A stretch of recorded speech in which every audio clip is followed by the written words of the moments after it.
Guys, this is Annie. আশা করি তোমরা সবাই ভীষণ ভালো আছো। অনেকদিন পর এসে গেছি আমার একটা নিউ ব্লগ নিয়ে।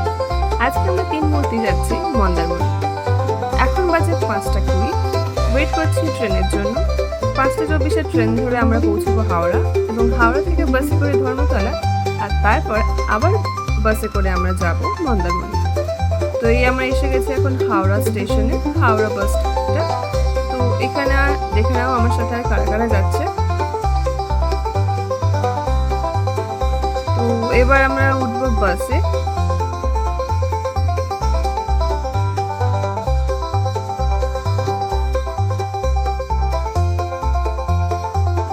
ধীরে ধীরে হাওড়া ব্রিজ ছাড়িয়ে আমরা চলে এলাম ধর্মতলায় এবং ধর্মতলায় এসে কিছু কিনে নিলাম আমরা টুকিটাকি জিনিস, আর তারপর চললো আমাদের লাগেজ বোঝাই পর্ব। এই উঠলাম বাসে। আশা করি বুঝতেই পারছো কোন বাসে আমরা এসেছি। আমাদের পরপর কথা এটা বলো। ছিল 7:15-এর বাস।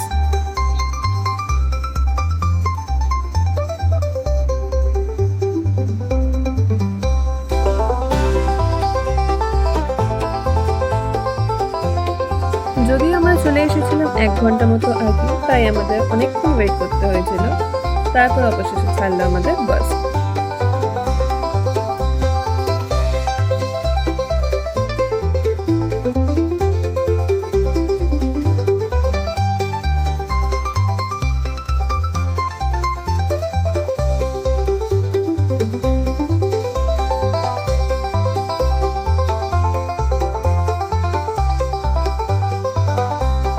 সেকেন্ড হুগলি ব্রিজ ক্রস করতে না করতেই দেখে না আমার বন্ধুর অবস্থা।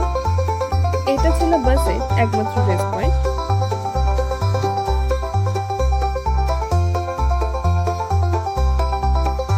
চাউলখোলা বাস থেকে নেমে যাওয়ার পর আমরা বেছে নিলাম একটি অটোয় আমরা চললাম আমাদের রিসর্টের উদ্দেশ্যে।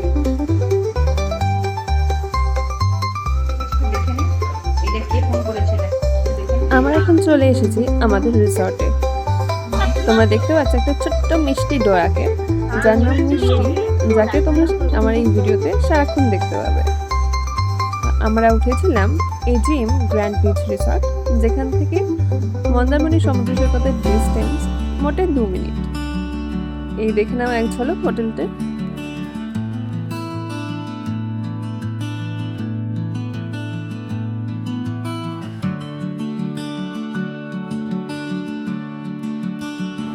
আমাদের হোটেল আগে থেকে বুকিং করা ছিল, তো এখন আমরা চেক ইন করে যাচ্ছি আমাদের রুমের উদ্দেশ্যে।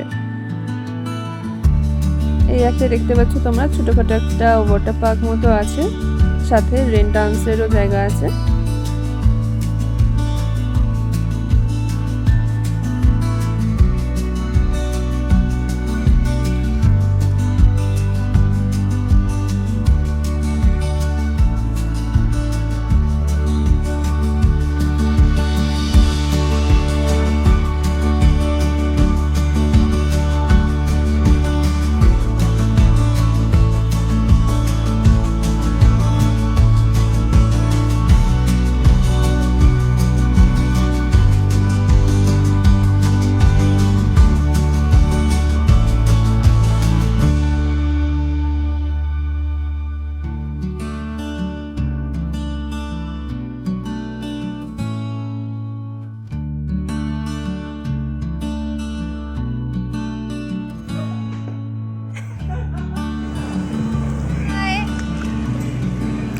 হোটেলে এসে একটু গড়িয়ে নিয়ে আমরা ফ্রেশ হয়ে চলে এলাম পুলে।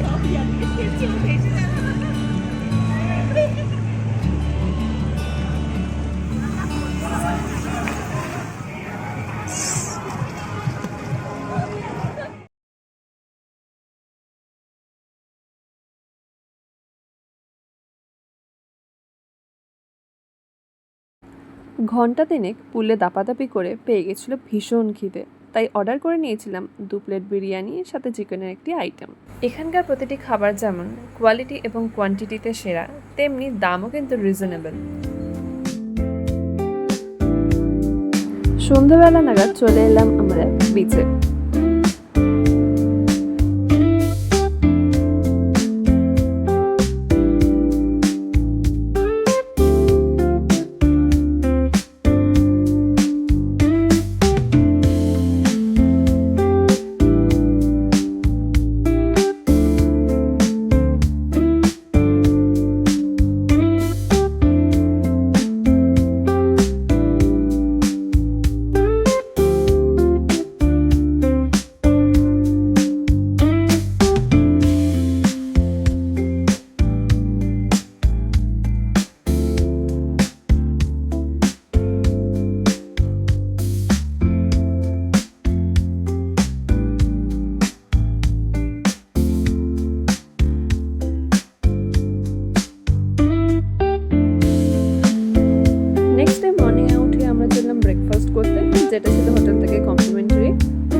সমস্ত ধরনের ভেজ আইটেম, সাথে নন ভেজের মধ্যে ছিল অনলি ডিম সেদ্ধ বা ডিমের পোচ।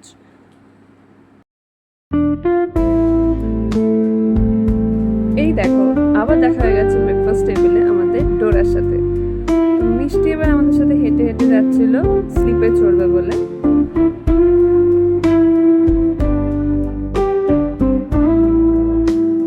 ব্রেকফাস্ট সেরে আমরা চলে এলাম বিচে।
আবার নেমে পড়েছিলাম পুলে। আমরা যেহেতু সাঁতার জানি না, সেই জন্য আমরা এরকম ক্যাঙ্গারুর মতো ভাসছিলাম, আর একজন তো ভয়ে নামতেই পারেনি।